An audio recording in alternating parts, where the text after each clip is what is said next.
Good morning. So welcome to our YouTube channel, that is IIT Ganit. So today is our first lecture for class 10th. But हाँ, पढ़ाई करनी है तो determination के साथ करनी है, डेडिकेशन के साथ करनी है, नहीं तो नहीं करनी। ठीक है, तो जो चीज़ पढ़ेंगे उसको उस टाइम पे अच्छे से समझ लेना।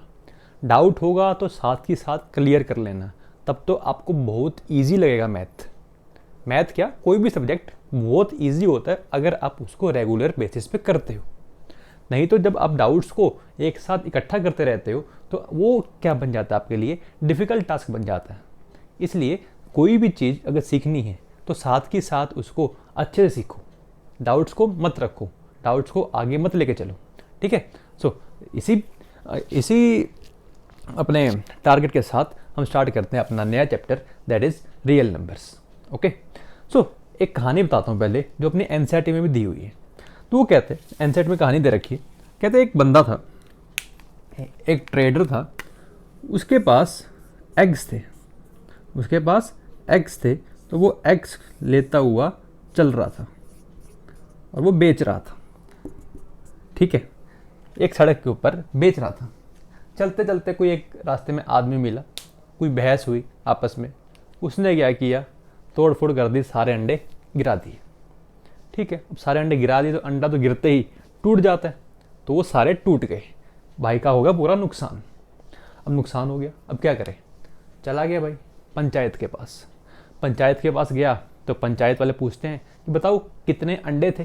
फिर सोचते हैं हम, ठीक है, ये भी भाई पूरा समझदार, क्या था, इफ़ काउंटेड इन पेयर्स, मतलब अगर मैं उसको दो दो करके गिनूं तब तो एक अंडा बच जाएगा, वन विल रिमेन। काफ़ी दिमाग वाला बंदा था, कहता अगर दो दो करके गिनूंगा तो एक बच जाएगा। फिर कहता अगर मैं इसको तीन तीन के रूप में गिनूं, तीन तीन के पेयर बनाऊं तो कितने बच जाएंगे, दो बच जाएंगे। ठीक है, अगर मैं उसको चार के सेट के अंदर गिनता उसको तो कहता तीन बच जाते। कहता पाँच पाँच के सेट में गिनता तो चार बच जाते, छः के सेट में गिनता तो पाँच बच जाते, बट हाँ अगर सात के सेट में गिनता ना तो कोई भी नहीं बचता। भाई अब पंचायत वाले भी हैरान भाई क्या हो गया ये, अब कैसे।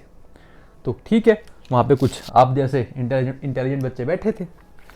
ठीक है, कहता पेयर्स में गिना, मतलब कुछ बात कर रहा है तो कुछ ऐसी बात कर रहा है कि जो अंडे होंगे वो टू टाइम्स किसी का मल्टीपल प्लस वन होगा। भाई दो के ग्रुप में गिन रहे हैं और एक रह गया, तीन के ग्रुप में गिन रहे हैं, कोई ना कोई नंबर ऐसा रहा होगा और साथ में टू एक्स्ट्रा बच गया होगा जो थ्री का मल्टीपल होगा। फोर के रूप में गिना तो four q plus three, five के टाइम्स में गिनता है मान लो five r plus four, six के टाइम्स में गिनता है मान लो सिक्स एस प्लस फाइव। फिर कहता सेवन के रूप में तो कुछ बचा ही नहीं, तो यहाँ पे क्या आ जाएगा, सेवन टी प्लस जीरो, मतलब हमें यहाँ से ये पता लग गया कि जो था वो सेवन का मल्टीपल ही था कुछ ना कुछ। और बाद में कहता कि और मेरी ट्रे ऐसी थी उसके अंदर मैक्सिमम 150 अंडे ही आ सकते थे, कितने, 150। अगर आप यहाँ पे सेवन के मल्टीपल्स को चेक करो ये वाली प्रॉपर्टीज, ये हिट एंड ट्रायल से आंसर आ जाता है, दैट इज 119। तो आप बैठे थे, आपने दिमाग लगाते रहे, सेवन के मल्टीपल चेक करते रहे ऐसे, और आपका आंसर आ गया 119। मतलब हुआ क्या कि मैं इस नंबर को इस फॉर्म में ब्रेक कर सकता हूँ। बिल्कुल, कुछ ना कुछ रहा होगा u, मान लो अगर मैं देखूँ यहाँ से ध्यान से अब, तो जो u रहा होगा ना, पता कितना रहा होगा, 119 माइनस वन कितना, 118 डिवाइड बाई 2 दैट इज 59। तो u 59 रहा होगा, जिसके कॉरस्पॉन्डिंग ये टर्म क्या दे रही होगी, 119 दे रही होगी। इसी को मैं ब्रेक कर सकता हूँ 3p प्लस 2 के फॉर्म में, फिर से कोई ना कोई p की वैल्यू निकाल सकते हो आप। इसी को मैं ब्रेक कर सकता हूँ 4 की टर्म्स में, 5 की टर्म्स में, 6 की टर्म्स में एंड 7 की टर्म्स में। ठीक है, जिसकी टर्म्स में ब्रेक कर रहा हूँ ये वैल्यू उससे कम ही आ रही है, जैसे मैं आपसे बात करूँ यहाँ पे एक एग्जाम्पल और लेते हैं, सिंपल सा, मान लो एक पेयर ले लेता हूं मैं, 17 और 4। तो क्या 17 को 4 की टर्म्स में ब्रेक कर सकता हूं, बिल्कुल कर सकते हो। 4 इंटू 4 16 प्लस 1, मान लो कोई एक नंबर और ले लेते हैं, 12 और लेट अस से 5, तो क्या मैं 12 को 5 की टर्म्स में ब्रेक कर सकता हूँ? 5 इंटू 2 10, 10 प्लस 2 12। मतलब कोई भी दो नंबर्स अगर उठा लो, कोई भी आप पेयर उठा लो, we can break them in the this form, we can break them in this form. जो यहाँ पे वैल्यूज आएंगी, मतलब हर इनके कॉरस्पॉन्डिंग हमें होल नंबर्स या पॉजिटिव इंटीजर्स मिल जाएंगे जो इस फॉर्म में आंसर को ले आएंगे। ठीक है, यहाँ पे कितना आया? ये क्या है? 1, 4 से छोटा है। ये कितना आया? 2, 5 से छोटा है। मतलब हर एक पेयर के कॉरस्पॉन्डिंग हम a equals to B Q plus r की फॉर्म ब्रेक कर सकते हैं। कोई भी पेयर उठा लो, सब में a equal to B Q plus r की फॉर्म को ब्रेक कर सकते हैं। जैसे आप सोच रहे होगे सर 18 और 6 लेना एक बार, तो 18 6 में क्या दिक्कत है? 18 इक्वल्स टू 6 इंटू 3 प्लस 0 हाँ है ना, मतलब फिर से ब्रेक कर पाए हैं। बट हाँ, फिर से यहाँ पे 0 आया, अब 6 से छोटा है। हाँ, मतलब हमेशा हम ऐसे फॉर्म में ब्रेक कर पाएंगे। यही क्या है? हमारी यूक्लिड्स डिवीजन लेमा कहता है। ठीक है, बट बेसिकली जो ये है, ये एक लॉन्ग डिवीजन प्रोसेस का ही एक सिंपल मेथड है। लॉन्ग डिवीजन प्रोसेस में क्या होता है? यही तो होता है, हम नंबर को डिवाइड करते रहते हैं। वहाँ पे क्यू क्या होता है? क्वोशिएंट होता है। आर क्या होता है? रिमाइंडर होता है। यही तो होता था वहाँ पे। उसी की सेकंड फॉर्म है यूक्लिड्स डिवीजन लेमा। वो क्या कहती है कि given positive integers a and b के लिए, for the given positive integers a and b, there exist unique integers q and r satisfying this property a equals to bq plus r, a equals to bq plus r। r की value जो है 0 से start होगी। 0 कब होगी? जब पूरा exact multiple होगा, और b तक जा सकती है, बट b कभी नहीं जाएगी, क्योंकि अगर b चली गई तो वो तो एग्जैक्ट मल्टीपल हो गया ना, क्योंकि दोनों में क्या कॉमन आ जाएगा? b कॉमन आ जाएगा ना। इसलिए r की वैल्यू जो है 0 से लेकर b के बीच में होगी। 0 पे इक्वलिटी आएगी, b पे इक्वलिटी नहीं आएगी। So this is our Euclid's division lemma. अब ये टेक्निक यूज कहाँ पे होती है? This technique is use to compute the HCF of positive integers. कोई भी दो पॉजिटिव इंटीजर्स का HCF निकालना हो तो वहां पे इसको हम यूज करते हैं। उसको कहते हैं Euclid's division algorithm. Euclid's division algorithm. Algorithm क्या होता है? It is basically the steps. Algorithm is steps of the process. एक प्रोसेस के स्टेप्स क्या हैं? That is algorithm. अब HCF निकालना कैसे है वो देखते हैं। लिखा हुआ स्टेप 1 कह रहा अप्लाई कर दो। मान लो आपने C और D का क्या निकालना है? HCF निकालना है, और C जो है D से बड़ा है। C D से बड़ा है। आपने यूक्लिड्स डिवीजन लेमा लगाया C और D पे, तो C equals to d q plus r की फॉर्म में ब्रेक कर लोगे। C equals to d q plus r की फॉर्म में ब्रेक कर लोगे। कहता है अगर यहां पे R की वैल्यू 0 आ गई, R की वैल्यू 0 आ गई, तब तो मैं क्या कह दूंगा? जो D है वही क्या है? उसका HCF है। HCF क्या होता है? Highest common factor. तो डायरेक्ट क्या कह दूंगा कि जो D है वही क्या है? इसका HCF है। बट हाँ, अगर R 0 नहीं आता तो वो कहता है कि जो HCF है C और D का ना, वही HCF है किसका? HCF जो है C और D का, वही HCF है D और R का। यही HCF है D और R का। ये कहता है यूक्लिड्स डिवीजन एल्गोरिथम। जिसके स्टेप्स हैं, ये स्टेप हैं। कह रहा आप क्या करो, दो नंबर्स पे जिसका HCF निकालना है, क्या लगाओ? यूक्लिड्स लगा दो। यूक्लिड डिवीजन लेमा लगाया, अगर R 0 आ गया तो डायरेक्ट HCF क्या हो जाएगा? वही हो जाएगा D। बट 0 नहीं आता तो फिर से लगाओ। किस पे लगाओ? D और R पे। किस पे लगाना है? D और R पे। इसके ऊपर लगाओ। जब तक लगाते चलो, जब तक R की वैल्यू क्या ना आ जाए। Continue the process till the remainder is 0। जब रिमाइंडर 0 आ जाएगा, उस स्टेप पे जो डिवाइजर होगा, that will be the required HCF। उस स्टेप पे जो डिवाइजर होगा वो क्या होगा? HCF होगा। क्लियर है? देखो एग्जाम्पल से ज्यादा क्लियर होगा, अभी देखना ध्यान से। मान लो कोई आपसे कह they find the HCF of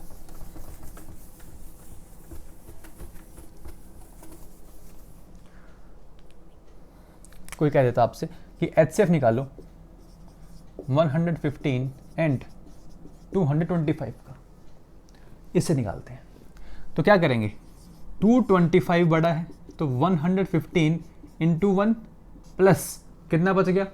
क्या 90 बचा या 100 बचा या कितना बचा? जल्दी जल्दी जल्दी। क्या 110 बच गया?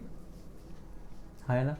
अब उसने क्या कहा था? अगर ये 0 आ जाता तब तो मैं कहता कि हाँ इसका HCF यही है ये, बट 0 तो नहीं आया। तो अब क्या करेंगे, अब यही लगाएंगे किसके ऊपर, इसके ऊपर। तो 115 इक्वल्स टू 110 इंटू 1 प्लस 5, अभी भी नहीं आया। फिर से क्या लगाऊंगा, इसके ऊपर क्या लगाऊंगा, यूक्लिड्स 110 इक्वल्स टू 5 इंटू कितना 22 प्लस 0। अब क्या आ चुका है, अब क्या आ गया, 0 आ गया। अगर अब 0 आ गया ना तो ये हमारा D है, तो ये क्या हो जाएगा उसका HCF, ये क्या हो जाएगा उसका HCF, हाँ या ना। इज दैट क्लियर और नॉट क्लियर। मान लो एक एग्जांपल और कर लेते हैं। मान लो HCF निकालना था आपको 135 एंड 225 का, तो क्या करते, 225 को लिखते 135 इंटू 1 प्लस कितना बाकी बचा 65 प्लस 25 दैट इज 90। अब 0 नहीं आया तो इसके ऊपर और इसके ऊपर फिर से लगाएंगे 135 इक्वल्स टू 90 इंटू कितना करूँ 1 कर दूँ, क्योंकि 2 करोगे तो आगे चले जाओगे इससे। 90 1 जा 90, कितना बचा 45। अब फिर से क्या लगाओ इसके ऊपर, तो 90 इक्वल्स टू 45 इंटू 2 प्लस 0, 0 आ गया तो 45 क्या हो जाएगा उसका, 45 will be the required HCF, 45 will be the required HCF. This is how to use Euclid's division lemma. So this is one of the application of it.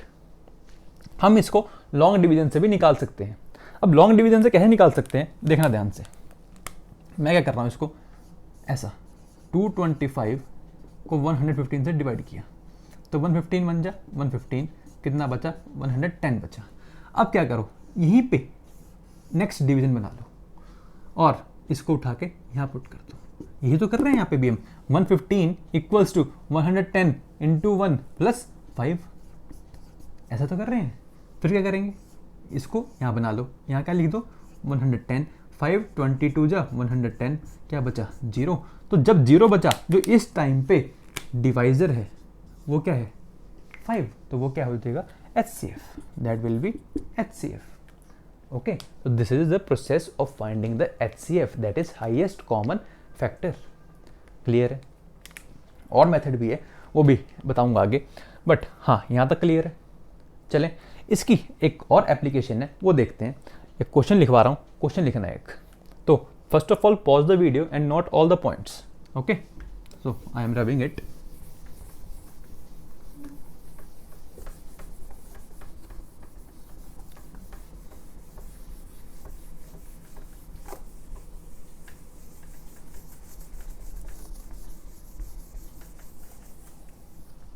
तो question कहता है लिखना, show that every positive even integer. Question है show that every positive even integer is of the form 2q and every positive odd integer is of the form 2q plus 1। तो आपको show करना है, ये आपको शो करना है where q is some integer। ठीक है, कुछ नहीं करना आपको, सिंपल क्या लगाओ, यूक्लिड्स लगाओ। यूक्लिड्स लगाओगे तो कैसे लगाओगे, क्या माने, पहले एक काम करते हैं, एक क्या कर लें, लेट कर लेते हैं A B any positive integer. A को एक पॉजिटिव इंटीजर मान लेते हैं, उसको बाद में देख लेंगे वो कौन सा आएगा, इवन आएगा या ऑड आएगा। ठीक है, A equals to B Q plus R होता है, इसके लिए यूक्लिड्स डिवीजन लेमा के लिए। मैं इसमें बी को 2 मानता हूँ, बी को 2 मान रहा हूँ। 2 क्यों मान रहा हूँ, क्यों, क्योंकि यहाँ पे क्या लिखा हुआ है 2q 2q। ठीक है, तो मैंने क्या माना 2 माना, तो अगर 2 मान लिया तो r की वैल्यू लेस देन 2 होगी और ग्रेटर देन इक्वल टू 0 होगी। ठीक है, तो r की वैल्यू क्या क्या पॉसिबल है, 0 पॉसिबल है और 1 पॉसिबल है, क्योंकि q और r क्या है, इंटीजर्स ही तो हैं। तो r की वैल्यू 0 होगी या फिर 1 होगी, 2 पॉसिबल नहीं है। जब 0 होगी, जब व्हेन आर इक्वल्स टू 0, तो ए क्या लेगा 2q प्लस 0 की फॉर्म लेगा, और जब r की वैल्यू 1 होगी तो ए क्या लेगा 2q प्लस 1 की फॉर्म लेगा। ठीक है, तो ध्यान से देखना 2 टाइम्स समथिंग प्लस 0, तो 2 टाइम्स समथिंग की है, तो इसको मैं इक्वल्स टू में 2q ही लिख सकता हूँ। भाई कोई भी नंबर का 2 टाइम्स तो क्या हो जाएगा, इवन हो जाएगा। मतलब हाँ कि क्या कह दिया कि every positive even integer is of the form 2q। ठीक है, नेक्स्ट 2q प्लस 1, 2q क्या होगा, इवन होगा। इवन नंबर के अंदर अगर आप 1 ऐड करोगे तो क्या बन जाएगा, वो क्या ऑड बन जाएगा। भाई इवन के अंदर आप 1 ऐड कर दो तो क्या बन जाएगा, ऑड। मतलब every positive integer of the form 2q plus 1 क्या होगा, ऑड इंटीजर होगा। So hence proved, hence proved. Clear है, हाँ है ना। कुछ नहीं करना, क्वेश्चन को देख के आपको देखना है कि इस यूक्लिड्स के अंदर b की वैल्यू क्या आएगी। यहाँ पे क्या आ गई, 2 आ गई, उसके 2 के कॉरस्पॉन्डिंग r की वैल्यू क्या क्या पॉसिबल है, 0 और 1 पॉसिबल है। 0 कॉरस्पॉन्डिंग वैल्यू लिखी, 1 के कॉरस्पॉन्डिंग वैल्यू लिखी, प्रूव हो गया। Clear, okay. So this is all about our basics of real numbers, that is Euclid's division lemma. So to be continued in the next lecture. But हाँ, ध्यान रखना, कोई doubt हो comment in the comment box और you can directly WhatsApp me. Thank you.